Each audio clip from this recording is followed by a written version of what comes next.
O chefe é o senhor. Não, chefe. Pessoal, bom dia então, em nome da comissão organizadora da 26ª Semana de Física do nosso departamento. Eu queria dar as boas-vindas a vocês. Essa é a primeira atividade, eu diria, isolada. Para quem não conhece, anualmente o nosso ICE ele realiza uma semana de ciência e tecnologia, congregando as semanas de todos os cursos. Temos algumas atividades que são conjuntas, como por exemplo a atividade de ontem, que era uma palestra de abertura por um tema comum, e nós também temos algumas atividades que são bem específicas para o curso de Física.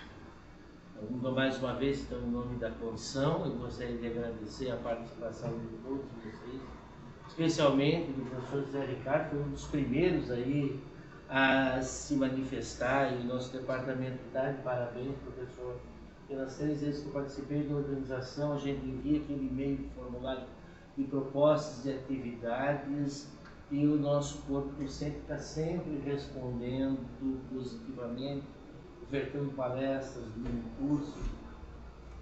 Então, aqui o nosso exemplo. Deixa um pouquinho as atividades da chefia, que não são poucas, que nós sabemos que não são poucas, mas está aqui para nos ofertar então esse mini curso. Eu não quero me estender, o tempo é relativo, mas não tanto. Professor, então, bom mini curso. Convidá-los para participar também daqui a pouco da palestra de abertura da Física, será ministrada pelo professor Martinelli. A palestra dele será às 10 e ocorrerá excepcionalmente hoje na Faculdade de Tecnologia de Direito, aqui próximo, no auditório. Tá? A gente vai ter uma pequena cerimônia de abertura, sem grandes formalidades. Comida, a gente tem um cafezinho sempre escondido aqui no laboratório, professor. Escondidinho, sempre tem uma bolachinha. É só vocês passarem aí. Nem café tomar. Então tá, professor. Nós contamos também com a sua presença aí, professor Martinelli. Oportunidade, vai falar um pouquinho sobre a graduação, a pós-graduação. Nós esperamos termos aqui sempre, né? Não só na graduação, mas também depois os que ainda estão aí, venham conosco para a pós. Professor, vamos por. Bom, vamos começar aqui. Primeiramente, eu acho que da próxima vez, agora eu vou estar na chefia, eu vou sempre contactar. Desculpa, professor, eles são responsáveis então pelo controle de frequência. Eu acho que deixa Obrigado, professor. Uma das coisas que eu vou provocar vocês é pedir sugestões de curso. É importante. Às vezes poucos professores dão, aí termina tendo poucos cursos, né, os alunos da física e os alunos, né, ligados para a graduação de uma forma geral. Então, é importante que o aluno participe e solicite sugestões, fala com o professor, um curso de relatividade, um curso de cosmologia, alguma coisa desse tipo. E aí dentro do corpo docente, vem quem se pronuncia para dar um mini curso.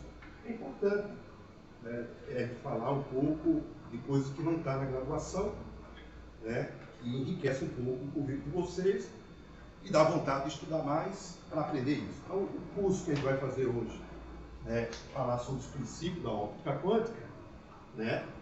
Na verdade, ela é dividida, eu chamei de um mini curso. Na verdade, é até um exagero de falar desse prefixo mini. Na verdade, isso aqui vai ser um pico curso, né? E o mini subentende que eu vou para aula, então 3 aulas de 3 aulas, é um pico curso, né? Ela está dividida em 3 aulas. A primeira eu vou tentar aqui, a gente tem de todos os níveis de aluno, meus alunos que eu conheci agora recentemente, são aluno calouro e aluno de pós-graduação. Então a gente tem um leque muito grande.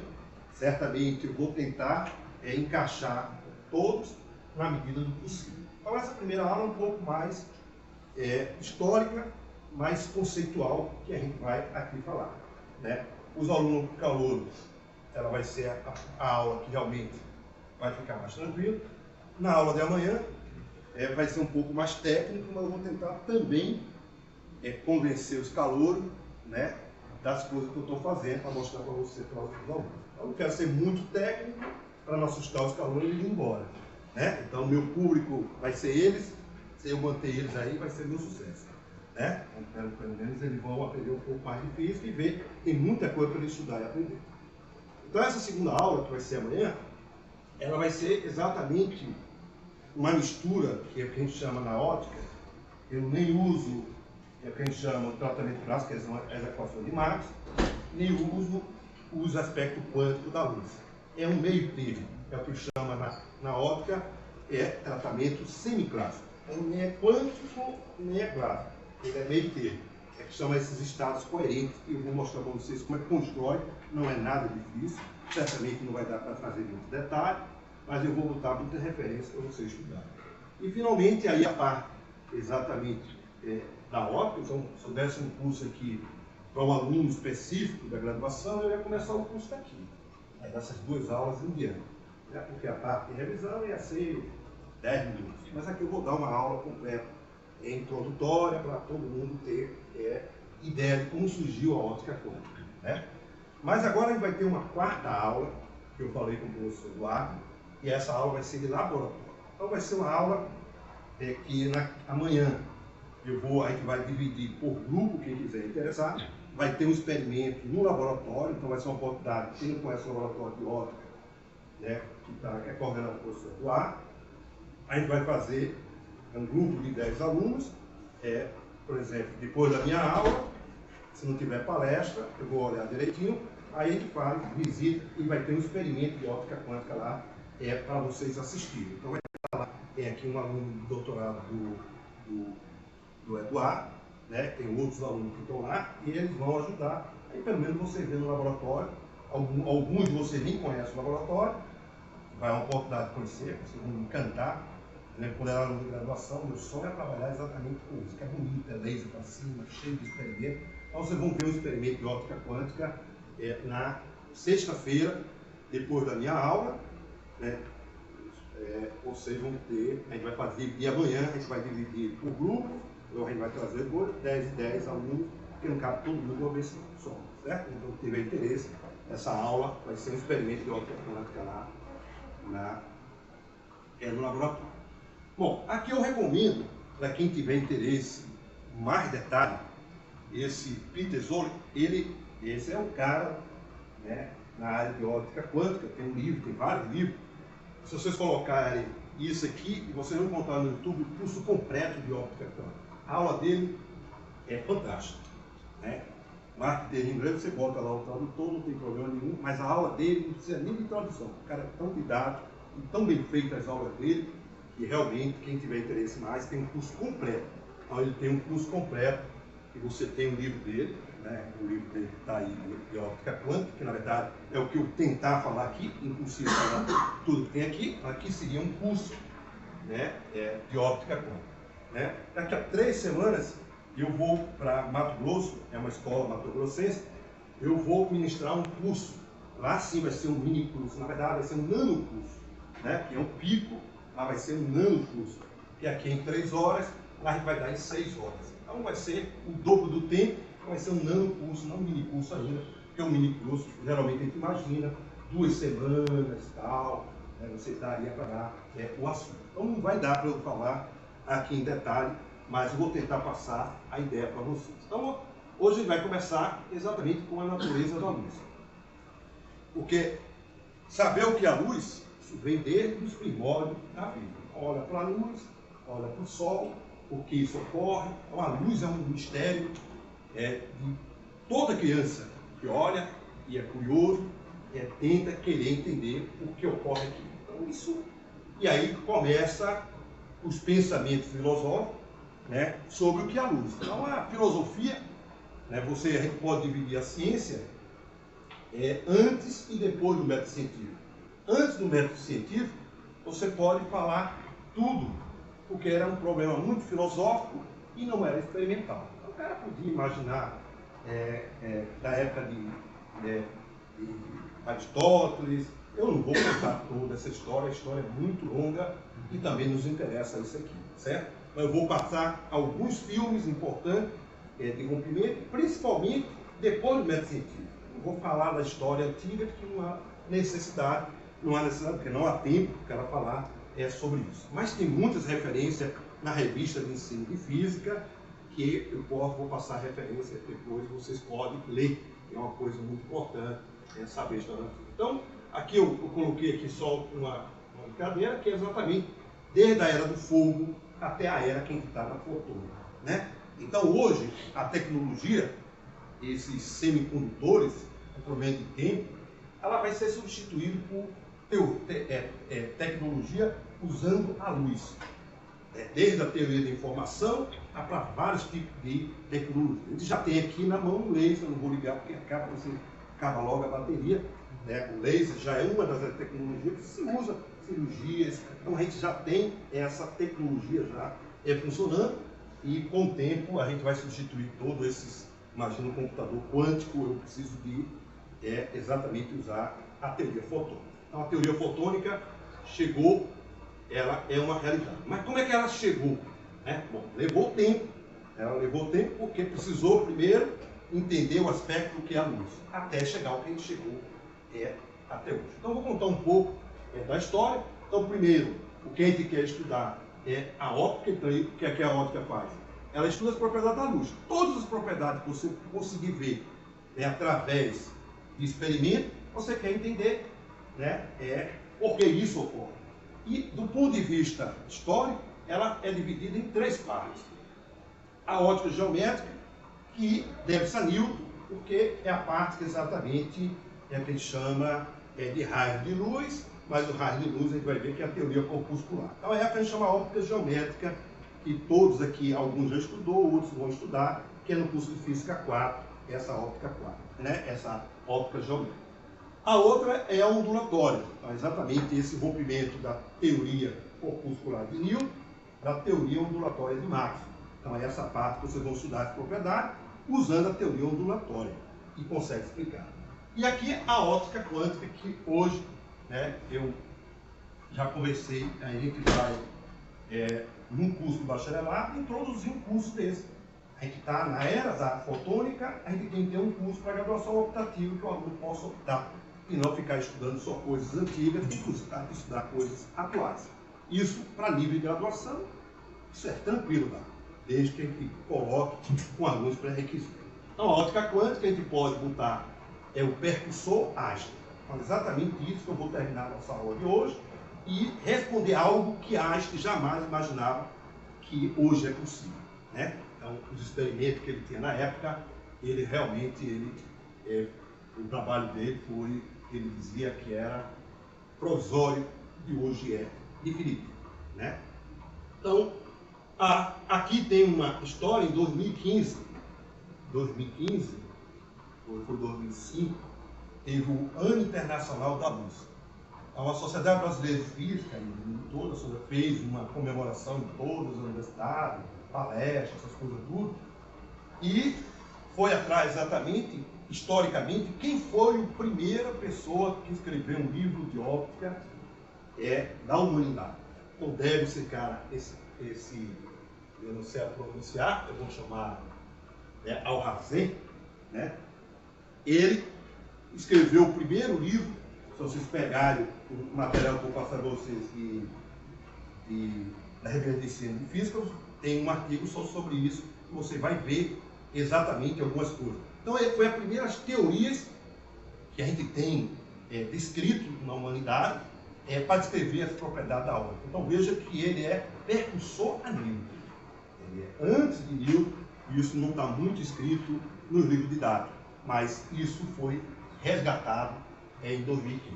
O próximo é o livro de Newton, exatamente sobre óptica. Então, ele escreveu todos os fenômenos que existiam, é importante dizer o que existiam, e conseguiu descrever através da sua teoria. Então ele tinha feito as leis de Newton, feito todo o lado da mecânica, que ele usou?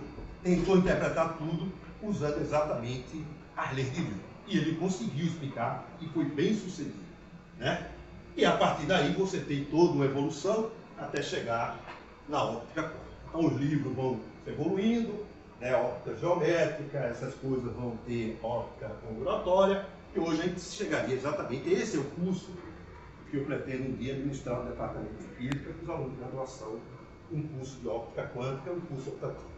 Então essa a era já atual. Então você tem exatamente essa evolução. Platão imaginava que a luz, o cara consegue, o problema da visão, então é mais ou menos como um exemplo, exatamente assim que Platão imaginava, que como fosse o Superman, que lança luz a partir para conseguir enxergar. Essa era a visão puramente filosófica. É verdadeiro que é o que tinha na época. Então os grandes filósofos, com todo mundo, tem um grupo intelectual muito relevante, e o resto eram os plebeus. Então os caras desses não tinham que questionar. Internet, não tinha nada, então, portanto, o que ele falava era dogma e isso era aceito. Então, as ideias filosóficas de Platão, Aristóteles, ela foi exatamente durante muito tempo da humanidade. Então, não é simplesmente esse rompimento. Então, a história filosófica é importante para escrever. Vocês vão ter disciplina razoável sobre isso, que é a história da ciência, a história da física, que deve tratar essas coisas. Então, aqui tem um artigo, por exemplo, só para exatamente da revista, você pode botar referente da Revista Brasileira de Ensino Físico, porque é artigo em português e é destinado aos estudantes. Então, esse é um artigo, depois eu vou deixar esse slide aí, depois em PDF para todo mundo. Você pode ler isso na hora que estiver assistindo hoje o jogo do Flamengo e Corinthians, quem for Flamengo e Corinthians, é lógico que não vai. Eu quero ler isso aí, é um artigo bom, bem didático, não tem conta, não tem nada, mas tem história. É importante a turma saber como surgiu as coisas. Então, as fontes primárias. Então, antigamente, quando eu fui estudante, eu não tinha acesso à fonte primária. Então, a gente vai ver algumas coisas. Hoje eu tenho acesso, que eu tenho internet. Eu consigo baixar, por exemplo, a tese de Einstein, a tese de Dirac. Isso é maravilhoso. Então, você vê aqui a tese de Dirac, eu acho que não passa nem na monografia aqui, de tão mal feita que está escrita. Mas ele tinha uma coisa. Ele fez a mecânica quântica. Então, o trabalho dele não é escrita, mas você consegue baixar a tese de Paul Dirac. Se vocês baixarem, está na internet, vocês veem como é que esse cara defendeu. É muito... É como se ele estivesse fazendo rascunho mesmo. E a tese que ele apresentou e a tese que ele recebeu o título. Então, é importante o cara saber essa história. Então, essa história é uma história muito longa. Vocês podem ler isso aí, até chegar a ideia de Newton. Então tem uma história muito bacana, que vale a pena estudar ou ler isso aí. Então a teoria de Newton, ela durou durante 100 anos da humanidade e ele conseguiu explicar exatamente... Não, calma. Eu acho que eu vou parar isso aqui, porque tem exatamente que existia duas teorias e tinha duas autoridades. Na verdade, uma autoridade. Um era Newton e outro era esse, o Christian Huygens. Ele dizia que a luz era uma onda. Por que ele dizia uma onda? Porque ele imaginava, ele não tinha como provar. Então veja, a ciência ela é experimental. Uma coisa é você dizer, se você não tem experimento, teu argumento não vale nada. Certo? Então, o argumento dele era que era uma onda, igual como fosse a onda sonora, uma onda numa corda. E ele desenvolveu toda uma teoria ondulatória para explicar os fenômenos que o próprio Newton estava explicando. Então, Newton usou a ideia da teoria corpuscular. A luz é composta de partículas, e se você quer responder a reflexão, é o problema de colisão, refração, tudo ele explicava usando a teoria corpuscular. E aí tinha exatamente essa briga, vence o melhor ou maior, ou o mais famoso. Venceu o Newton por ser o mais famoso, e ficou abandonado a teoria ondulatória, porque aqui não tinha experimento que contestasse a ideia de Newton. Newton sendo autoridade, vence Newton. Na hora da briga, vence o maior, vence o mais forte, vence o mais respeitado. Então, não significa que Newton estava certo, ele estava... Então, tinha um cara que era negacionista, negava Newton. Então, se passasse muito tempo, ele podia ser queimado na fogueira, e vai ver ele estando certo. Então, Newton conseguiu explicar exatamente todos os fenômenos que tinha na época, vamos dizer que explicava todos, não, todos que tinha na época, que era reflexão, refração, dispersão, tudo ele tinha no livro dele de Óptica e conseguiu explicar tudo. Por mais que tinha questionamento, como por exemplo da refração, que quando ele explicava a refração, a velocidade da luz no lugar de diminuir, ela aumentava. Como ninguém nem tinha medido a velocidade da luz, então também ninguém tinha nada contra ele. Então, a teoria dele, a teoria da refração, ela está em contra a experiência que a velocidade da luz quando entra na água, ela diminui. E ela não aumenta, segundo a teoria de Newton. Mas na época não tinha nada que derrubasse ele. Então, portanto, prevaleceu isso durante aproximadamente 100 anos da humanidade, um século da humanidade, e isso passou. Então, aqui só para mostrar mais ou menos a diferença do que a gente fala do que uma onda e do que uma partícula. Partícula, ela é regida pela lei de Newton. Onda, ela é descrita por uma equação equivalente de Newton. Para os alunos mais calouros, não importa essa equação, mas eu preciso de uma equação para descrever o fenômeno, para quantificar o fenômeno. Então existe uma equação famosa que chama-se, de uma forma geral, a equação de D'Alembert. Essa é a equação geral. Então uma onda, a luz, eu não posso dizer onde ela está. Note que a luz ela não tem localidade. Ela se espalha em qualquer onda, porque ela tem intensidade em alguns locais. Se você pegar a lâmpada, a intensidade próxima da fonte, ela é maior do que ela está aqui. E como é que eu meço isso? Através de uma grandeza que a gente chama de função de onda. Então, por exemplo, depois a gente vai ver o campo da onda da luz, ela está a ver com o campo elétrico ou o campo magnético. Então, existe, de uma maneira geral, uma equação geral, onde V é a velocidade da luz, e φ é uma função de onda característica de cada onda. Você tem uma corda, você tem um som, você tem a luz, que é que vai ver também uma onda, né? Então, o fenômeno ondulatório tem esse comportamento que a gente chama de comportamento oscilatório, né? Então, o som, por exemplo, eu estou falando aqui, o som ultrapassa a barreira. Isso é fenômeno de difração, né? E esse fenômeno só ocorre com luz. Partícula não. Se eu botar uma partícula, ela bate aqui, ela só passa para lá se for uma bala o suficiente, isso aqui é madeira, mas isso ela se comporta como partícula, ela não ultrapassa, não sei se ela tiver uma energia muito forte para penetrar a barreira, né? A luz não, a onda não. A onda, ela passa através de barreira e ela tem dois fenômenos importantes, que a gente chama de difração e interferência. Então, por exemplo, imagine que todo mundo está falando simultâneo aqui, e de repente eu boto aqui um coletor, né, que hoje é fácil, você pega o celular de vocês, que o meu não existe, né? Você pega o celular e bota lá para cálculo de decibéis. Através do cálculo de decibéis você pode ver o fenômeno da interferência, porque são várias fontes falando simultaneamente e você pode medir exatamente o fenômeno de interferência, que é a junção de duas ondas. Então, duas ondas quando se juntam, igualzinho da onda da água, que é o mais... Isso aqui é uma fotografia que eu peguei, né? Que é a Pororoca, né, do Pará, né? Duas ondas se juntam, elas se superpõem. Isso chama-se fenômeno da interferência. E quando elas se juntam, tem duas coisas que podem acontecer. Ela pode destruir, quando a gente chama de destruir, significa a intensidade zero. Ou ela pode amplificar. Vai depender de como essas duas ondas vão se encontrar. E duas partículas, quando se encontram, elas sofrem colisão. Essas são as características importantes que a gente precisa aqui vocês entenderem. Então, a onda, ela tem esse fenômeno, certo? Para Newton, não existia nenhum experimento que ocorresse isso. Então, a experiência que tinha na época do Newton era reflexão, refração e a dispersão.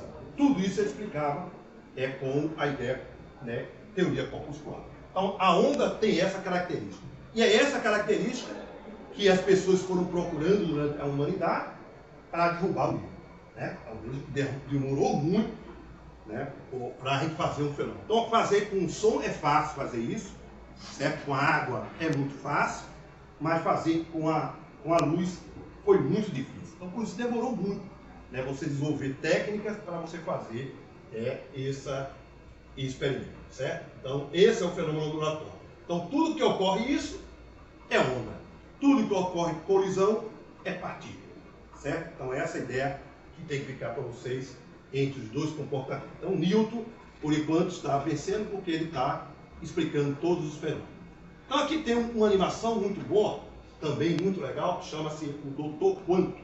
Muito legal, isso aí é de animação, que explica a física de uma forma bem animada. Exatamente, aqui está mostrando exatamente as duas comportamentos.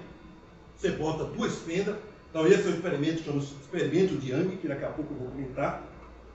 É do experimento que está na revista Physics Today, um dos experimentos mais belíssimos que tem da física. esse experimento que chama da dupla fenda, ou experimento de Young. O que é que você faz? Você bota duas fendas, o próprio nome já está dizendo, e você coloca o que você quer. No caso aqui você mete onda de água, e bota um anteparo e vê o que ocorre.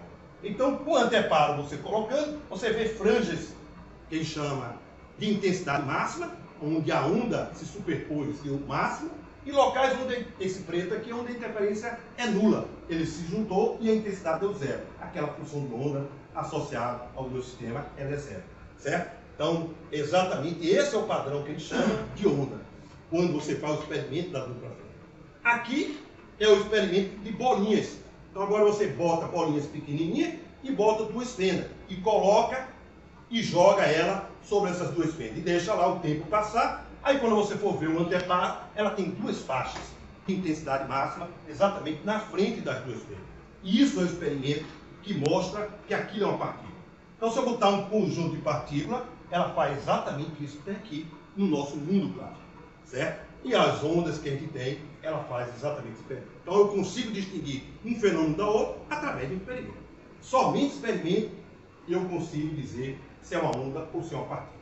Então, para Newton, os experimentos que ele tinha, ele conseguia explicar com a teoria corpuscular, e o Heisenberg ficou lá abandonado, porque não tinha nenhum experimento que deu base à teoria de Newton. Então, um livro famoso, Newton, ficou mais de 100 anos da humanidade.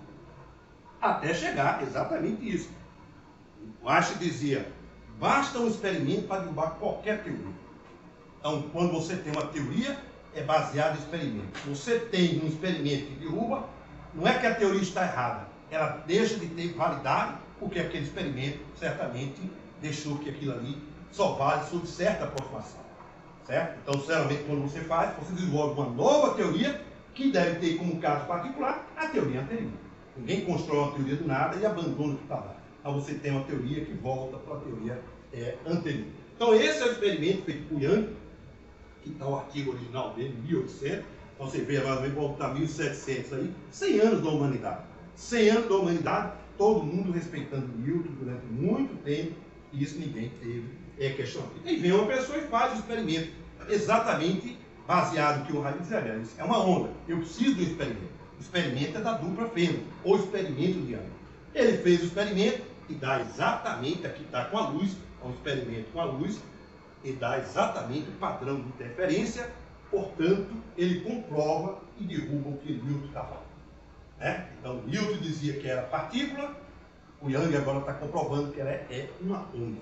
Então, portanto, porque é uma onda, o que o experimento está dizendo que é uma onda. Não é ele que está dizendo. Então, Heisenberg dizia que era uma onda, mas não tinha como comprovar. O Newton dizia que era corpúsculo, e ele conseguia explicar. Por ser autoridade, aquele cara ficou esquecido. Mas as pessoas ficaram procurando, o cientista faz muito isso. Um derrubando o outro, isso é parte do cara ficar questionando a ciência. Isso não tem nada que hoje os caras inventaram de negação. Faz parte do cara questionar. Que a ciência tem que ser construída, o método científico, por se acontecer isso, se acontecer isso. Se acontecer a teoria de explicar, aquela teoria não está completa. Isso vai parte do curso da ciência. Então as pessoas ficaram procurando até o Young fazer o experimento que comprova que a luz é uma onda. Então agora, realmente a partir de 1800, esquecemos Newton, Newton foi completamente ignorado, e agora a luz é uma onda. Então a óptica geométrica, por exemplo, um experimento que se eu fizer aqui, que ele chama dos eclipses, você bota o sol, ela bate aqui, isso aqui fica escuro. É exatamente essa fotografia que tem aqui. Essa fotografia que Newton explicava muito bem através de feixe com a teoria corpuscular. Mas agora você imagina que a Lua, vamos agora mudar, a Lua seja agora uma coisa bem pequena. Bem pequena. E você bota uma fonte de luz. Aí se você pegar nessa projeção aí, o que é que vai acontecer? Vai acontecer a mesma coisa. Vai ficar isso aqui escuro, porque é onde está projetando a sombra, e vai ficar essa costa que tem ali, porque é onde passa os raios de luz. Então, esse seria a teoria corpuscular. Mas aí vem uma outra pessoa que faz, que na academia, em 1819, ele fez exatamente esse experimento. Experimento imaginado a Lua e o Sol. O Sol e a Lua. Agora eu diminuo o Sol a dimensões da ordem de 10 a menos 10 metros. Então aí você veja que para eu conseguir isso demorou muito, porque o cara precisa desenvolver tecnologia para pegar uns pontos materiais. Ele chama-se o disco de Fresnel. Mete um feixe de luz e bota um intervalo. Se fosse pela teoria corpuscular de Newton, ia aparecer exatamente aquela ideia da eclipse. Mas aparece esse padrão, que é padrão de difração, mostrando mais uma vez, reforçando que isso é uma... derrubou Newton, quer dizer, o Young derrubou Newton, e o Fresnel pisou na cabeça de Newton, acabou toda a teoria corpuscular. Então, a partir daí, isso é uma onda. Beleza, é uma onda. Mas é uma onda de quê? Quando você pega a onda do mar, você sabe que a onda do mar é a vibração das moléculas da água, do som das moléculas que estão aqui. Então, se eu botar um vácuo, não tem molécula, não tem som. Então, tem um meio para se propagar. Uma corda, tudo eu tenho um meio. Eu sei o que é que vibra e eu sei que onda eu estou falando. Quando eu falo da luz, agora eu preciso saber. Agora é uma onda de quê? Então, agora eu tenho uma segunda avanço que eu preciso dizer, é uma onda de quê? Certo? Então, esse é o regime que aprende-se em Física 4 da ótica física. Quando é que isso ocorre? Quando o comprimento da luz, agora, como ela é uma onda, ela tem um comprimento de onda. E o que é que vibra? Eu ainda não sei, vou tentar passar para vocês, para alguns já sabem, outros não sabem, eu vou colocar que esse fenômeno só ocorre quando o meu obstáculo, que é essa lua que eu estou colocando aqui, dizendo, é da mesma ordem do tamanho do comprimento da onda. Se esse comprimento de onda for muito menor do que o A, por exemplo, eu dou um comprimento de onda igual a isso aqui. Você vai ver sombra aqui. Certo? Então eu preciso colocar um obstáculo aqui para ocorrer aquele fenômeno quando lambda é tamanho do meu obstáculo. Certo? Então um exemplo simples que pode ser feito em sala de aula é esse do laser. Eu não vou ligar o laser, mas você pode pegar o laser e ligar aqui, ele dá um ponto lateral que bate aqui. Aí você pega um fio de cabelo, um fio de cabelo lá que é grandão lá, e puxa o fio, segura e mete o laser. Isso é um experimento fácil de fazer com laser. E mete o laser e ele vai bater exatamente sobre o fio. Aí o que acontece? Isso aqui. E sabe o que é legal? Que com esse experimento, esse padrão que vai ter de difração, você pode determinar a espessura do fio de cabelo. Se você souber o comprimento de onda do laser que você colocar, você tem essa relação entre os máximos e mínimos aqui. Você sabe medir isso aqui, essa distância. Você sabe medir a distância. Se você sabe medir a distância, você sabe medir o ângulo. É esse ângulo que eu tenho aqui. Isso aqui são os pontos de máximo que você tem, que vem da teoria ondulatória, que o próprio Fresnel desenvolveu sem saber que onda é. Então ele desenvolveu toda a teoria ondulatória, matematicamente ele explicou, tem uma função de onda, mas não sabia que onda era essa. Mas tem tudo uma teoria desenvolvida previamente, a ideia de máximo. Então eu posso aqui, ó, o A é a espessura do fio, esse θ é onde vai formar, então você está aqui a distância, você tem isso aqui, tem um ângulo θ. Como é que eu posso medir um ângulo θ? Eu tenho essa distância, tenho isso aqui, eu tenho o seno de θ. Então eu posso medir o valor de seno de θ, portanto, vários pontos de máximo que eu tenho aqui são os valores de m. m igual a 1 é o primeiro máximo, 2, 3, assim sucessivamente. Essa distância eu posso pegar a régua e medir. Com isso, eu sei o comprimento de onda do laser, esse laser todos têm aqui, se você olhar aqui na especificação, tem o valor do comprimento dele, eu posso determinar a espessura do fio de cabelo, ou qualquer objeto que você fizer. Então isso aí é um experimento simples de fazer e sabe. Bom, então a próxima coisa, então ela é uma onda, então ele já se conhecia, se é uma onda deve se propagar com uma certa velocidade. E agora qual é a velocidade de propagação da onda, da luz? Então aí o experimento de dizer o que é 1849, quase 50 anos depois do experimento de Young. E aí ele determina exatamente o valor da velocidade. Aqui é um experimento mais moderno. Estou colocando coisa mais moderna. Isso foi feito lá em Paris, que o cara bota um laser em uma distância aproximadamente de 5,15 km. Então Galileu já tentou determinar qual é essa. Então o cara ligava lá no monte, o cara pegava um candeeiro e tirava. Aí o que ele concluiu? Que a velocidade com que ela se propaga é muito grande e nunca conseguiu determinar. Realmente, se eu pegar a luz, botar uma distância pequena, medir esse tempo, é tão pequeno que eu não tenho relógio para medir. Né? Então, hoje a gente consegue medir tempos da ordem de nanosegundos, então, portanto, a gente tem sofisticação para fazer e, portanto, eu tenho distâncias extremamente precisas e sei medir o tempo extremamente preciso. Portanto, eu sei medir agora a velocidade da luz com muita precisão. Certo? Antes de 2017, a velocidade da luz tinha um erro. Se você pegar em qualquer livro, a velocidade da luz era, né, aqui foi a medida dele, né, aqui. Era assim, era mais ou menos um erro. Em 2017 teve a nova conversão de pesos de medida, acabou com esse mais ou menos. E determinou que a velocidade da luz é um valor e pronto. Como é uma constante, não tem erro nenhum. E a partir dessa constante, eu posso medir outras grandezas, como massa, entendeu? Comprimento. Então, elas são determinadas a partir de um valor constante. Então, a velocidade da luz não tem mais nenhum erro. Ela tem um valor bem determinado, que foi determinado em 2017, na nova conversão de pesos e medidas. A velocidade da luz tem um valor, que eu não sei qual é o valor aqui, mas com todas as casas decimal e usando isso como parâmetro.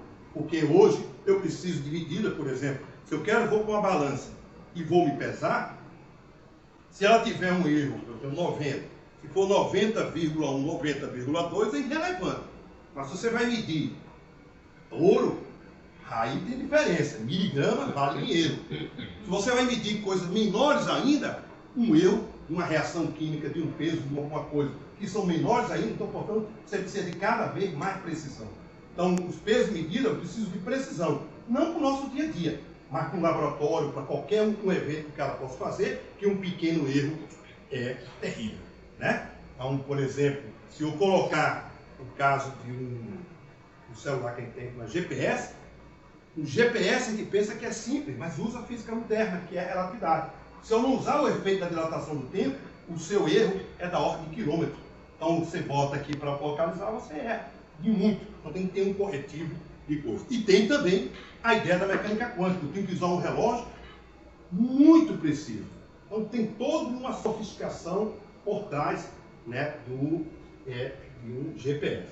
Certo? Então, isso, hoje a gente tem já a precisão que isso foi determinado. Quer dizer, pelo experimento que o cara tinha, que chama-se botar a luz lá, como eu sei com isso aqui rotacional, ele estimou o valor da velocidade da luz. Então, certamente a velocidade da luz determinada por ele não é o que a gente tem hoje com essa precisão. Então, a gente tem um experimento aí, que está aqui nessa plataforma, o cara pode ver, tem tudo isso aí. Então, agora eu sei mais a propriedade da luz, eu já sei que ela é uma onda, e ela se propaga aproximadamente com 300 mil quilômetros por segundo. Então, é mais ou menos arredondar o valor que a gente vai usar. Aí a segunda, né, a segunda pergunta é uma onda de quem? Então entra o Maxwell. Então, o Maxwell entra, ele pega aquelas equações, que já estava tudo formulado, mas faltou e tinha uma inconsistência nessa equação, que é o que a gente chama a equação eu falo daqui Ampère. Certo? A lei de Ampère só era isso aqui. Aqui eu estou colocando uma forma mais formal, mas não se fique ligado com a equação. Não tinha isso. O que o Maxwell fez foi identificar a falha dessa equação e colocar esse termo aí, que chama de corrente de locamento. E graças a essa corrente de locamento, que tem um celular. Se ele não tivesse, hoje ele está no telégrafo, no celular com fio para se comunicar, comunicação. Isso faz transmitir informação à distância. Eu não preciso de um condutor. Isso aqui eu preciso de um fio. E esse não, é no espaço vazio. Então é o que a gente chama corrente de locamento. E aí o que o Maxwell fez foi simplesmente, imagine que eu tenho um vazio, eu não tenho carga, não tenho corrente, não tenho um condutor. Então nesse espaço vazio, eu posso usar matemática básica, ele gerou a equação de Lambert, exatamente a tal procurada equação de onda. Então eu preciso resolver a mecânica, eu preciso da segunda lei de Newton. Para escrever onda, eu preciso de uma equação de onda. A equação de onda que ele deduziu foi exatamente a equação da Lambert, que tem para corda, para o som, para qualquer onda, que a gente chama onda grave. Então aí está a equação de onda, e agora eu sei o que é onda. Quem agora faz é o campo elétrico e o campo magnético. Então agora, minha função de onda que eu estava atrás é o campo elétrico e o campo magnético. É isso que oscila e é isso que leva informação no espaço. Então todas as propriedades que aprende de onda acústica, de uma corda, aí também tem para a onda da luz. Sendo que agora a gente sabe que onda é essa? A onda do campo eletromagnético. Né? E aí, mais importante ainda do que isso, é que ele determinou o valor da velocidade da luz.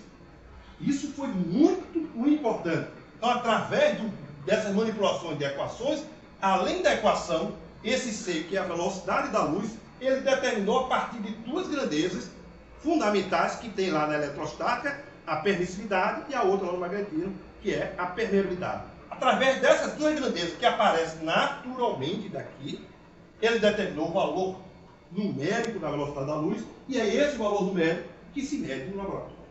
Certo? Então agora minha precisão, então dou isso aqui, precisa o seu valor de C. Então isso também foi fundamental, porque a partir da teoria, ele explicou exatamente agora os experimentos. Então teve o experimento, agora vem a teoria. E aqui você tem exatamente uma onda no espaço, não me interessa, e você tem exatamente isso aqui. Bom, aqui tem uma coisa muito interessante. Se vocês pegarem e baixarem na internet, né, qualquer figura da onda eletromagnética, vocês vão ver que todas as figuras que eu já procurei, todas estão erradas do ponto de vista gráfico. Geralmente ele bota assim, campo elétrico, campo magnético. Aí ele bota a figura assim, o campo elétrico, ela oscila assim. Né? Aí é uma onda que chama circular. E o campo magnético faz isso. Vocês devem ter visto já essa figura e tal. Assim. Sendo que tem um erro de escala gravíssimo. Porque a intensidade, vamos botar aqui, a intensidade máxima do campo elétrico é 0. E a intensidade máxima do campo magnético é B0. O valor de B0 é E0 sobre C. O C é esse valor grandão que está aí.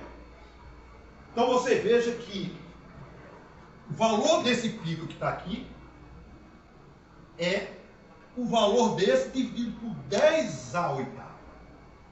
Então, portanto, se você fizer um gráfico disso, na escala que deve ser, é uma coisa que você nem vê isso aqui. Porque ele é dividido por 10 oitavos. Então, todas as figuras que vocês estão aí, fiquem cuidado, quem for fazer monografia, elas estão erradas, porque essa figura não pode ter isso aqui no mesmo proporção disso.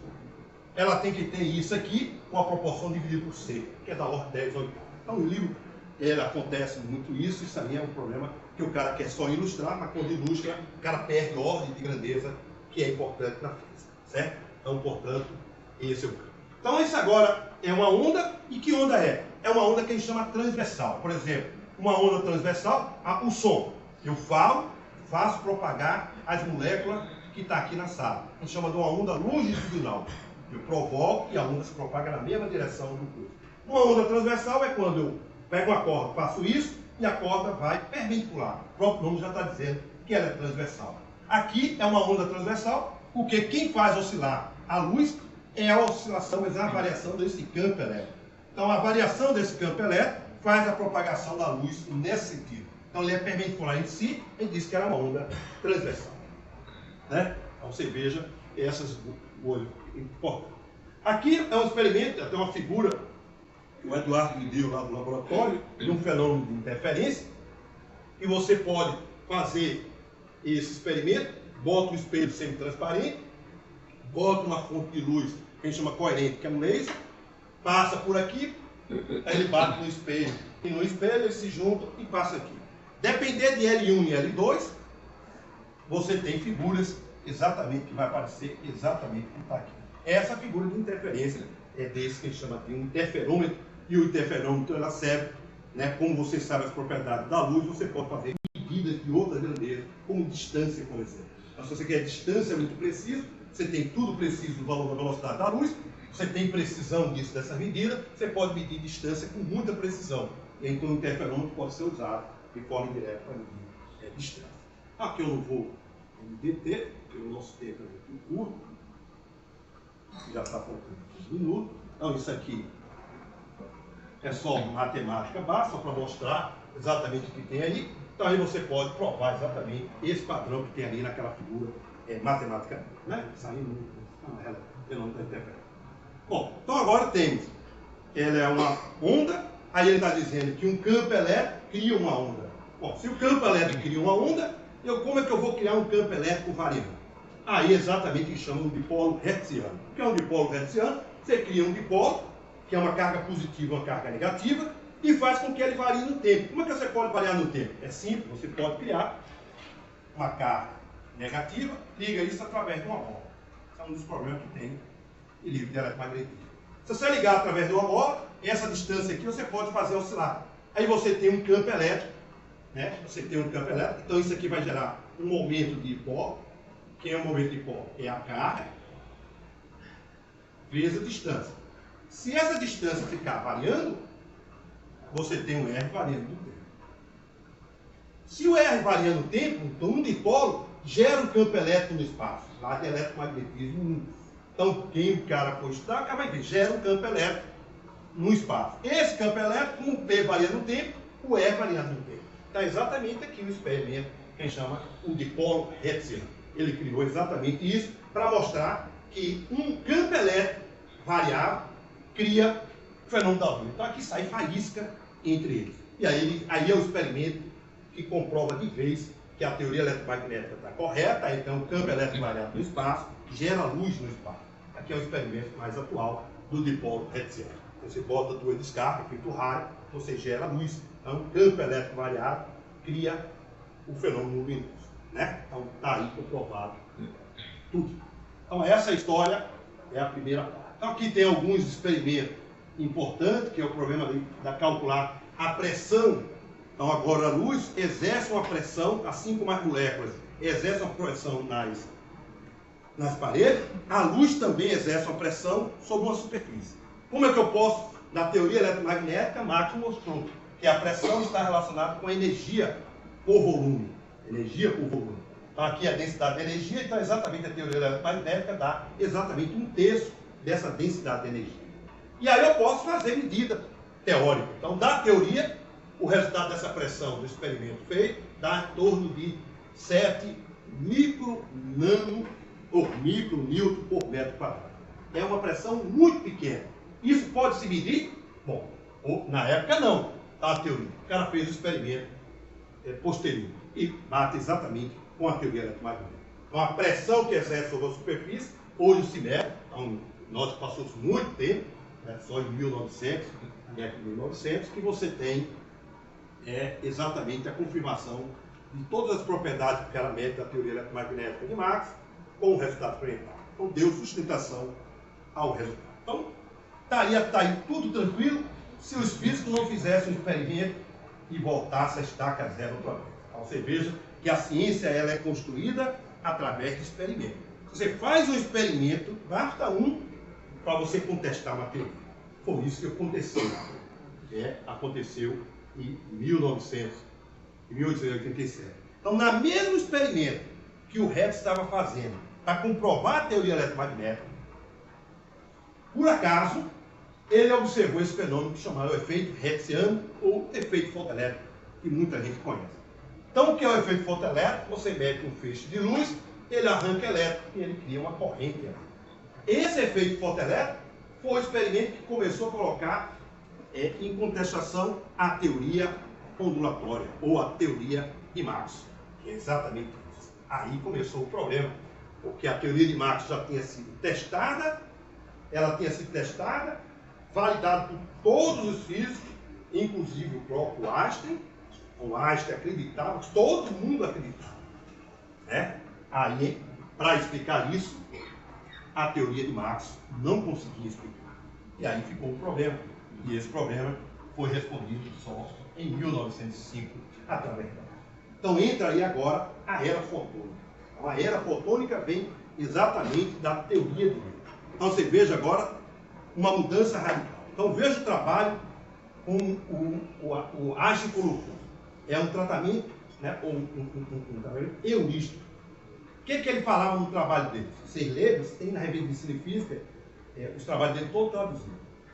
Ele fala o seguinte: é uma teoria provisória. Por que uma teoria provisória? Porque ele não conseguia explicar o efeito fotoelétrico usando a teoria de Maxwell. E, ao mesmo tempo, ele sabia que essa teoria corpuscular que volta para Newton não consegue explicar o fenômeno de interferência e difração. Então, ele sabia que aquilo era provisório e sabia de antemão que ela não conseguia explicar os fenômenos ondulatórios da luz. Então, ele tinha um problema, exatamente ele fez com cautela. Quando ele apresentou, exatamente ele voltou para a ideia de Newton, mas não é bem a ideia de Newton, diferente de Newton. Ali eu tinha partículas materiais, que é a ideia de Newton de colisão. Aqui são partículas de luz que ele chamou, e depois foi dado em 1936, chamou de fóton. Então, na verdade, aquilo era os fótons de Newton. É completamente diferente de coisa, mas é uma teoria corpuscular. Através dessa teoria corpuscular, o Einstein conseguiu explicar o efeito fotoelétrico. Então, quando ele conseguiu explicar o efeito fotoelétrico, ele achava que tinha resolvido o problema. Mas ninguém aceitava, inclusive ele não aceitava. É quando você quer responder, você faz uma teoria, e daqui a pouco a teoria diz assim: mas como é que eu vou explicar o fenômeno da difração? Então, isso era um problema que ninguém aceitava, então nenhuma comunidade aceitou, o próprio Einstein ficava com o pé atrás. Então, a teoria agora, que é exatamente que a gente chama partícula de luz, então agora entra a nova fase, a partir de 1905. Alguns podem dizer que foi em 1900, não foi. Então, isso aqui eu não vou discutir, mas a partir de 1905 ele tem uma nova teoria da radiação. O Planck não tem nenhuma teoria da radiação. Quem fez a teoria da radiação foi o Einstein, em 1905. Eu posso explicar em algumas transparências. Então, agora você tem esse fenômeno. Então, a luz se comporta como um corpúsculo. Esses corpúsculos têm propriedade bem específica. Não tem massa, portanto, não tem inércia, mas carrega momento, porque eu transfiro no aparelho e eu sei medir experimentalmente, portanto, tem momento. Portanto, a luz carrega momento. Por isso que transfere no aparelho. Então, são partículas sem luz e elas carregam, cada uma, dada uma frequência, carrega um valor da energia que é proporcional à frequência. Aqui tem uma constante específica que eu posso medir exatamente experimentalmente. Então, você tem a luz que estou colocando aqui com a dada frequência bem específica, bem do laser, que é uma luz coerente, que tem uma frequência única, diferente da luz ali, várias frequências. Então, você tem uma frequência única, você aqui vai estar carregado, que a gente chama pacote de luz, ou partícula de luz, ou fóton, cada uma carrega H. Então, significa que a energia total desse feixe de luz aqui é N vezes, é o número desses pacotes, dessas partículas de luz, ou N vezes a energia de um fóton. Então, é exatamente isso que eu tenho. Então, você veja que a menor intensidade da luz é quando você consegue mandar um único fóton. Como é que eu faço isso? Bom, na época de Einstein, imaginável isso fazer. Hoje é possível. É como você pegasse a água, bebe um feixe de água. Um feixe de água ela é constituída de moléculas de água. Se você diminui a intensidade, menos moléculas de água vai sair. A mesma coisa que a intensidade da luz, eu posso diminuir, até você diminuir o mínimo possível, através de algum experimento, e eu mandar um único pacote. Assim como eu posso botar a mangueira, mandar uma única molécula da água. Então, pegar aquele meu feixe e fazer isso. Então, na época de Einstein, jamais imaginava que eu podia pegar um único fóton e brincar com ele. Então, Einstein exatamente não conseguiu ficar muito tranquilo, porque ele sabia, se eu usar a teoria corpuscular, o fenômeno da difração e interferência não existe. Porque partículas, quando se juntam, sofrem colisões e não interferência, como ocorre com a luz. Ele sabia que a teoria dele estava ainda provisória, como ele mesmo falava. Então, essa teoria que ele fez foi simplesmente para explicar. Aqui tem só uma brincadeira aqui, mas é uma coisa. Quem inventou a mecânica quântica, se você pensar esse surgimento de uma teoria, está mais para o Einstein. Então, eu digo, por exemplo, que o Planck é igualzinho do Miller de São Paulo, que o cara foi lá, o goleiro bateu no calcanhar e entrou em São Paulo, campeão. Então, o Planck fez isso. Bateu no calcanhar, não sabia o que estava fazendo, mas ele foi o revolucionário. Ele foi o início mas não sabia nem o que estava fazendo. Ele mesmo disse, nunca acreditou em Einstein, então foi uma dificuldade enorme, porque o Planck era o cara que mandava na ciência, né, na Alemanha. Então Einstein realmente teve um opositor muito grande, que era o Planck. Então o Planck nunca aceitou, as ideias dele não tem nada a ver com o que o Einstein falou. Einstein nunca usou as ideias do Planck, como diz no livro dele. Tem muita coisa que hoje a gente sabe que isso foi muito colocado numa época muito antiga, e hoje com o livro, com a internet, a gente consegue fonte primária e mostra exatamente que isso está equivocado. Né? Aí o Einstein discutindo, ninguém aceitava, porque se é o corpúsculo, volta para a época de Newton, se corpúsculo explica o fenômeno do latão. Então Newton sabia disso, que aquilo ali precisaria ser aprimorado. Né? Ele precisava ser aprimorado. Mas ele conseguiu explicar o efeito fotoelétrico usando a ideia dele. Então para sair, arrancar o elétron daquela placa de metal, o que é que ele faz? Você precisa tirar que ele está ligado na placa de metal. Você vencer aquela ligação, existe o que chama de pulsão de trabalho, que ele está ligado ali. Precisa arrancar ele. Para ele vencer isso, você tem que injetar energia. Então vem um fóton, ele se junta com o elétron que estava ligado. Se essa energia for maior do que a energia que ele está ligando, eu arranco ele. Né? Então eu arranco ele. Exatamente essa função de trabalho. E quando eu arranco ele, ele ganha o quê? Energia cinética. Então é exatamente essa energia cinética que ele ganha. Então é exatamente esse é o gráfico que foi feito por Miller, que é o experimento, um cara que passou a vida todinha para mostrar que Einstein estava errado, e aí ele conseguiu mostrar que a fórmula de Einstein está certa. Então, esse experimento de Miller, também que o cara imagina, se não é confirmação que Einstein está certo. Isso aqui é a confirmação que a fórmula do Einstein está certa, não a teoria de Einstein. Então, a teoria de Einstein continua sendo contestada, mesmo com isso. É o cara que é negacionista até o fim. Ele vai dizer que o cara está errado, porque a turma, primeiro, que tinha um problema geopolítico da época, né? Então, um problema muito sério com Einstein. O pouco ele não foi executado. Né? O pouco. Ele ia para uma conferência, quando ele soube que os alemães, o Hitler ia pegar ele não foi para essa conferência. Se ele fosse, ele teria sido executado. Né? Esse cara sofreu muito, teve que sair dos Estados Unidos. Então, exatamente a fórmula do Einstein funciona perfeitamente. Então, em 2017, aqui é a constante que eu posso determinar de um gráfico de uma reta pela inclinação da reta. Então, o Miller que determinou o valor da constante, hoje em 2017, eu falei 17, 19. 2019, a nova divisão do quilograma padrão. Então, o quilograma padrão, durante muito tempo, era uma placa de platina mantido lá em Paris, fechado por toda a cúpula. Acabou, não existe mais aquilo. Aquilo não é o padrão. O novo padrão de medida mudou e ela está relacionada com a constante do Planck. Por que ela mudou? Mais uma vez, eu preciso precisão de uma massa. Então, agora eu tenho massa, erro de algum quilograma, o cara provou que durante a evolução dessa massa de platina, eu tenho um desvio, por exemplo, de 5 casas decimais. Para a gente não tem importância 5 casas decimais. Para medida de coisa muito pequena, isso é fundamental. Então agora eu tenho uma nova definição muito mais precisa que está medida. Então agora eu tenho vários fenômenos que também foi explicado com essa teoria do Einstein, chama-se efeito termiônico, exatamente o efeito da temperatura. Então a temperatura também tem corrente elétrica, chama efeito termiônico. Ele ganhou, o Richard ganhou o prêmio Nobel de Física em 1928. O outro efeito, que agora você mete luz, você agora tem a combinação do feixe, né? Não é só da temperatura, então aquele outro é só temperatura, eu tenho corrente elétrica. Agora eu tenho feixe de luz com temperatura. Então aqui está o efeito fotoelétrico junto com temperatura. Porque geralmente quem trabalha esquece a temperatura e agora você tem o efeito dos dois simultâneos. Então esse é o efeito fotoelétrico usando também o efeito da temperatura. Bom, aqui eu só para mais duas transparências para dar o finalmente. Então, resumindo, o que é a teoria de Einstein da luz. Então, a luz agora, ela é uma teoria corpuscular, a gente chama de fóton. Qual é a propriedade do fóton? Agora eu tenho propriedade do fóton. Primeiro, ela viaja, então essa partícula de luz que ninguém vê, tá?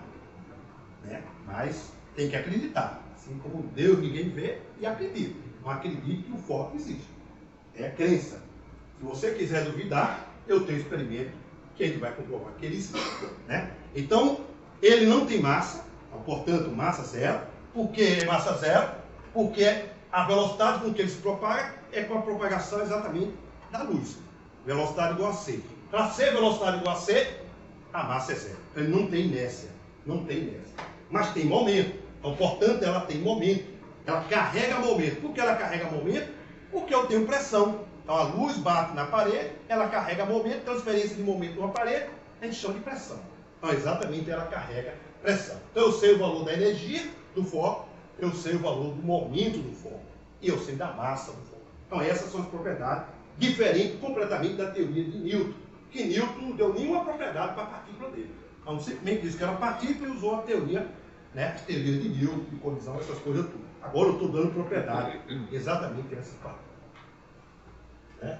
Aqui eu não vou entrar, aqui tem as contas, quem quiser eu deixei porque vocês vão precisar. Aqui eu vou comentar uma coisa muito importante, que é exatamente o que o Einstein fez em 1907. O Einstein, ele pegou, num artigo, ele queria explicar duas coisas. Na verdade era uma, e ele também explicou a teoria da radiação. Então a radiação, corpo aquecido, manda radiação, eu sei medir a densidade espectral. Eu sei medir no laboratório, tem equipamento para fazer isso. Então, o estudo, a princípio, com um teórico sempre fala que é fácil fazer, experimental que vai fazer é medir, mas tem como fazer. Então, essa densidade espectral é o que tinha um problema de 1900, que o Einstein, o Newton, o Planck resolveu porque fez uma fórmula. Essa fórmula que foi feita em 1907 é que o Einstein disse que um oscilador agora ele está dando a teoria do oscilador, ele não tem energia contínua. Como o oscilador nosso, a gente chama de oscilador clássico, quem tem uma massa móvel, quem tem aqui no laboratório de física quântica. Agora, o nosso oscilador é um oscilador quântico. Ele não carrega qualquer energia. Ele carrega uma energia que ela é quantizada. Então, aí está a grande bem diferença. Quem quantizou a energia foi o Einstein. Planck nunca quantizou a energia. Isso é histórico, não é que eu estou falando.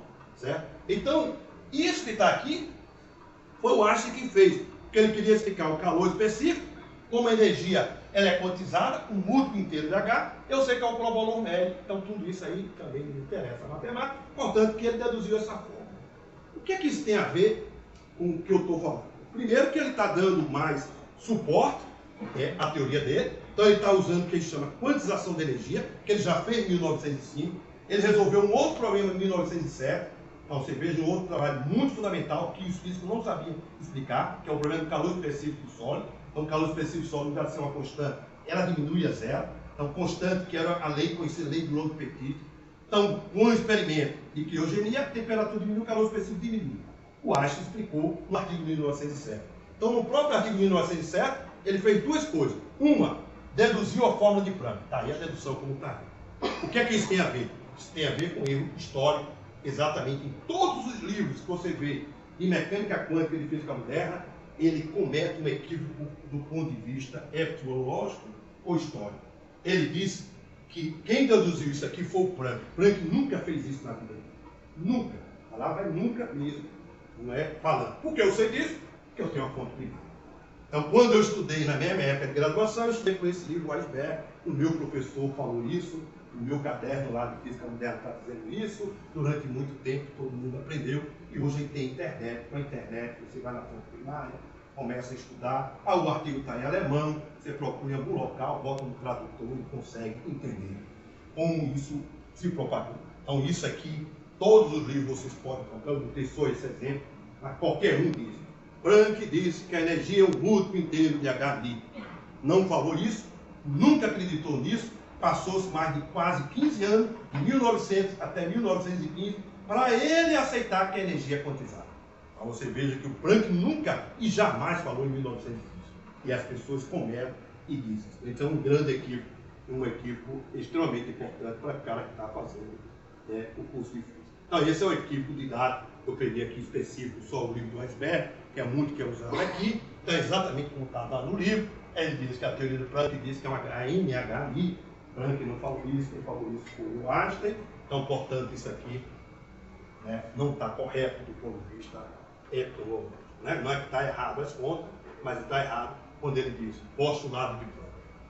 Planck não fez isso. Então, isso é um erro extremamente importante.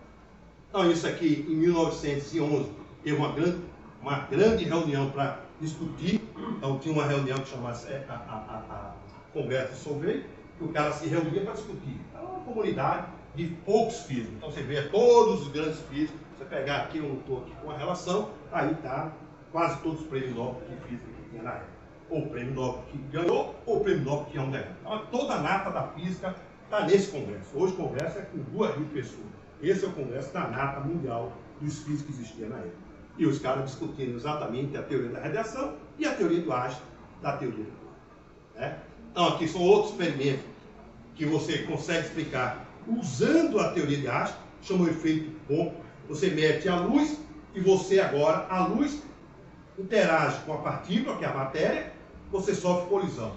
Isso é comportamento corpuscular. É o que chama o efeito Pompa. Então você tinha um experimento, metia um feixe de luz aqui, o feixe de luz que saía aqui é diferente disso aqui. Se fosse usar a teoria eletromagnética, ele vai para o mesmo comprimento de onda. E o experimento comprova que ele mete isso aqui no alvo, ele sofre aqui, né, deflexão, esse comprimento de onda é diferente desse daqui. Como é que eu faço isso? Eu tenho um experimento que eu meço exatamente esses comprimentos. Isso é um experimento que foi explicado o próprio corpo, usando a ideia exatamente isso, como for um corpúsculo que carrega, né, tem comprimento de onda, aqui a frequência, aqui o comprimento de onda, carrega energia em momento. Está aqui massa zero, uma partícula colide com isso, igualzinho como fosse bola de bilhar. Aquilo que aprende em física, uma bola para o outro, ele fez todo o cálculo, e é exatamente isso que comprova e bate exatamente com o experimento. Então, ele usou a teoria de Einstein, né, e por isso fica no livro texto dizendo que o efeito fotoelétrico e o efeito Pompa é a comprovação da teoria de Einstein. Beleza? Está no livro texto. Isso está errado. Né? Vou colocar aqui, vou passar aqui, que amanhã eu vou terminar aqui exatamente isso. Então, esse é mais um recado, exatamente isso. A teoria do Einstein, a teoria que a gente chama fotônica, de fóton, certo? Não é nem o efeito fotoelétrico, nem o efeito Pompa, comprovação que a luz tem comportamento quântico. Então, o comportamento quântico da luz é exatamente a ideia corpuscular. Então, esses experimentos, que todo o livro texto está, ele está ultrapassado. Por que está ultrapassado? Porque são livros escritos na década de 70, muitos livros, réplica do livro que está e foi propaganda. Hoje a gente tem experimento, teoria que consiga explicar o efeito fotoelétrico e o efeito Pompa sem usar nada de fora. Está aqui uma relação de artigos, daí você pode pegar referências, e exatamente. Então a teoria de Einstein ainda não foi comprovada até nesse slide. Certo? Então a teoria consegue explicar, mas eu consigo explicar o efeito fotoelétrico e o efeito Pompa sem usar a teoria. Então significa, tem uma teoria, mas ainda não tem teoria. Isso eu vou deixar para a próxima aula amanhã, porque o tempo nosso já está esgotado, certo? Então esse é o recado que vai ficar. O fóton, eu tenho as propriedades, mas eu ainda não confirmei que o fóton existe. Porque o fóton não existe, porque eu tenho teoria que eu explico esses dois fenômenos, que em tese é o que comprovaria a teoria de Einstein, mas não é necessário eu explicar esses dois fenômenos usando a teoria fotônica. Então, portanto, o fóton até 1923 realmente ela ainda não foi confirmada. E a gente vai confirmar amanhã e vamos tentar fazer uma teoria semiprática para tentar descrever a luz. Então, se vocês têm alguma pergunta, podem perguntar. Pode ficar à vontade. Na verdade, eu podia ter dito, vocês podiam parar em qualquer momento. Qualquer pergunta. Tanto que eu falei algumas coisas muito fortes. Eu não estou dizendo que está errado. A palavra foi até que o Oswaldo Pessoa falou, que eu estou escrevendo um artigo com a aluna dele. Equívoco é mais fácil do que erro, né? Equívoco, o cara colocou lá e propagou no livro todo. Então, o iceberg é da década de 60. Os caras copiaram esse livro, ficou se propagando e foi embora. Até hoje, o livro texto ele tem essa. Né? esse problema. Essa constante de Planck, se ele não ficou a quantização lá, eu queria explicar essa constante. Não, a constante Planck é uma constante, como diz, que está lá na fórmula de Planck, ou na fórmula de Einstein, que o cara mediu o efeito fotoelétrico. Então, mediu a inclinação da curva, tem a ver com aquela constante. É uma constante que é uma constante universal. Então, se eu fizer o experimento do efeito, daquele efeito fotoelétrico, e tentar fazer aquela curva, a inclinação dessa curva vai valer aqui em Marte, em qualquer local do mundo. Em qualquer local do universo. Porque ela é uma constante universal. É uma constante que em qualquer local vai dar a mesma inclinação. Certo? Então, esse experimento não depende de nada. Desde que você faça aquele experimento, a constante é a constante mesmo. Se o nome constante, ela não vai depender. Assim como a velocidade da luz, ela é uma constante, a carga do elétron é uma constante, e é uma constante para qualquer local. Certo? Tem algumas coisas que não são constantes, que não é constante, depende de cada local. Né? A constante de Planck é aquele valor, qualquer experimento que eu fazer em qualquer local, sempre vai dar a mesma inclinação, que é 6,63 vezes 10 a menos 34, já no segundo. Professor, pelo que eu estou lembrado, assim, o Planck, para ele fazer aquela fórmula, conseguiu cobrir todos os resultados experimentais ali na densidade espectral, né? Ele teve que admitir que a energia dos osciladores das paredes da cavidade do corpo negro, ela tinha que ser quantizada, certo? Vou explicar. Amanhã eu deixei para amanhã para dar uma revisão, mas vou mostrar aqui o que é que o Planck fez. Esse é um artigo que eu mandei agora para a revista de física. Você consegue deduzir a fórmula de Planck de 6 formas diferentes. 6 formas diferentes. A fórmula que Planck fez foi a primeira, interpolação. Ele tinha uma equação aqui, que vale para grandes comprimentos de onda, para baixos comprimentos de onda. Ele viu isso e fez interpolação. Ele botou uma fórmula na mão mesmo. Aí esse é o primeiro artigo de 1900 que ele apresentou à academia. O segundo artigo, que é esse, que é o processo da entropia, o que ele fez não foi quantização, foi discretização. Qual é a diferença? O real, você tem um real. Qual é a menor unidade de um real? Um centavo. Então o real ele é discretizado. Então um real, né, ele é um múltiplo, então qualquer unidade dele que ele pega é um múltiplo inteiro de um centavo. Isso é que chama discretizado. Certo? O que o Planck fez foi exatamente isso. Ele pegou a energia e dividiu em pedacinhos. Então, o que ele fez foi discretização. Para que ele fez isso? Porque ele precisava encontrar uma expressão da entropia para explicar essa expressão. Que ele colocou na mão, ninguém. Aí ele pegou, fez isso, né, num coisa, aí fez a dedução, e ele mesmo fala, num artigo muito tempo depois, que foi na hora do desespero. Ele não tinha como explicar, criou aquilo. E depois abandonou, não falou mais nada. Então ele não disse que a energia é quantizada. Ele disse que ela é discretizada. Ele pegou a energia do oscilador e discretizou em pedacinho. Por que fez em pedacinho? Porque se ele não botasse em pedacinho, botasse sem ser em pedacinho, o valor da entropia que ele ia calcular era infinito. Aí ele pegou um cálculo que o próprio Boltzmann tinha feito, aí adaptou o trabalho que ele tem e deduziu a expressão da entropia, aí justificou a fórmula dele. Aí é bem diferente do que o livro está apresentado, o livro do Weisberg. Então, só o único livro que faz isso corretamente é um livro atual chamado livro do Caruso. É o único. Todos os livros comentam equivocado. Né? E a outra fórmula, é o que eu mostrei aqui para vocês, é o Einstein. É o que está lá no Weisberg, usando o peso de luz. E aí tem mais 3 outros tipos de dedução. São 6 formas diferentes que a gente tem para deduzir a fórmula de luz. Certo? Então o Planck não quantizou, ele discretizou a energia.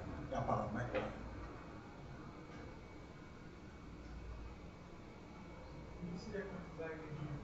É o que o Einstein fez. Ele disse: a energia da radiação é um número n vezes a energia da partícula de luz. O Einstein foi muito audacioso. Sabe qual é a diferença do Einstein para o Planck? O Planck era velho e o outro era novo. Isso é uma diferença radical na ciência. O jovem tem muito mais disposição a errar. Pessoa mais idosa, cara. Então, por exemplo, se um aluno vem para mim uma coisa que ele descobre, o cara entendeu, está errado. E o cara pode estar sendo revolucionário. É assim que funciona a ciência. Então, sempre eu falo para os alunos, quando você tiver uma coisa, detalhe bem isso, porque se for uma coisa completamente diferente do comum, o orientador vai logo dizer, está errado. né? Aí você pode estar certo. Exatamente isso que o Einstein. Se o Einstein tivesse apresentado, tanto que a tese de doutorado do Einstein, ele apresentou isso, foi negado a teoria da quantização. A teoria da relatividade foi negada pela comunidade científica. Ele apresentou 3 vezes a tese, ele apresenta a proposta, a banca se reúne e diz se é viável ou não. Então, 3 loucuras de Einstein, os caras diziam, teoria da relatividade não era loucura, porque já tinha sido formulado, ele não fez praticamente nada. A essa teoria dos quantos, ele apresentou, também não conseguiu defender a tese em cima disso. Ele foi defender em cima de uma coisa bem diferente, que é no movimento browniano. Então a tese de doutorado dele, ninguém aceitou, inclusive ele não aceitou, porque ele sabia que isso não conseguia explicar, né, o fenômeno da difração e o fenômeno de interferência, como 2 partículas de luz se juntam para fazer esse fenômeno. 2 partículas, para ele, sofrem colisão. Então, isso que é um problema que ele não sabia na época. E amanhã eu vou mostrar que existe hoje no laboratório do Eduardo, você hoje consegue pegar a luz e mandar foto a foto. Aí eu posso agora brincar com essa partícula, essa entidade que é o fóton. Aí você pode dizer, o que é o fóton? Vou explicar amanhã o que é o fóton. Vou dar a resposta amanhã o fóton. E eu posso agora brincar com esse fóton, que eu posso medir no laboratório, eu posso agora fazer, e mandar foto a foto e fazer aquele experimento de ângulo. E ver o que vai acontecer. E vocês vão ter a surpresa que o Einstein, infelizmente, não teve essa, né, tempo, obviamente, o tempo foi muito depois. Então, o laser foi na década de 60. Então, a partir dessa tecnologia, a gente consegue fazer experimento com muito mais precisão e comprova que o fóton existe. E aí eu vou dizer o que é o fóton para vocês. É uma pergunta que o Moisés Semar faz em qualquer banca. Agora não, você está vendo, mas na época ele faz parte de banca lá na UFRJ. Ele perguntava ao cara. O cara dava a aula dele e perguntava o que é o fóton. Ele reprovava o cara só porque o cara vai fazer concurso e óptica quântica. E o cara não sabe o que é o fóton, ele reprovava na hora o cara. Esse cara realmente aprendeu a fazer medida, mas não sabe nem o que ele está fazendo. Porque ele não sabe o que é o fóton. Então, isso é um absurdo. Ele reprovava, isso é conhecido na comunidade. É a única pergunta que ele fazia, o que é o fóton? O cara disse, tá errado, reprovado. Entendeu? Tá certo, o cara vai trabalhar em óptica quântica, não sabe o que é a base da óptica quântica, que é o fóton, mas esse cara não é um físico. Né? Amanhã eu vou dar algumas explicações para você. Alguma pergunta? Alguma? Diga. Porque assim, eu sempre tive muita dúvida na hora de saber qual é o marco inicial realmente que foi explicado que a luz era uma onda eletromagnética. Você foi o experimento de Hertz? Não, foi o experimento de Young, 1801. Ele fez o experimento e viu aquele padrão de interferência. Depois veio o Fresnel, que aí o Fresnel deu mais roupagem teórica. Não. Que ele era uma onda assim. É uma onda. Não, mas que ele era uma onda eletromagnética. Não. Primeiro ele mostrou que é uma onda. Não. Aí agora vem a segunda parte. É uma onda de quê? Aí vem o Marx. É uma onda do campo elétrico magnético. Aí vem o Hertz e comprova, realmente, um campo eletromagnético. Aí o Hertz comprova que é uma onda eletromagnética. Mas quem comprovou que é uma onda foi Young, entendeu? Young prova a onda, o Marx diz que onda é? Onda eletromagnética. Aí o Hertz comprova. Se eu faço experimento, boto um dipolo variando, campo elétrico no espaço, eu crio uma onda. É isso que tem. Porque até então fosse uma coisa teórica, mas o Hertz foi lá com o experimento. Bem rápido o experimento. Né? E ao mesmo tempo descobriu o experimento que derruba a teoria eletromagnética. Ele comprova e ao mesmo tempo derruba, né? Um acidente da vida. Então, se vocês não têm dúvida, amanhã a gente vai dar continuidade. Só, né? Vocês podiam assinar a lista de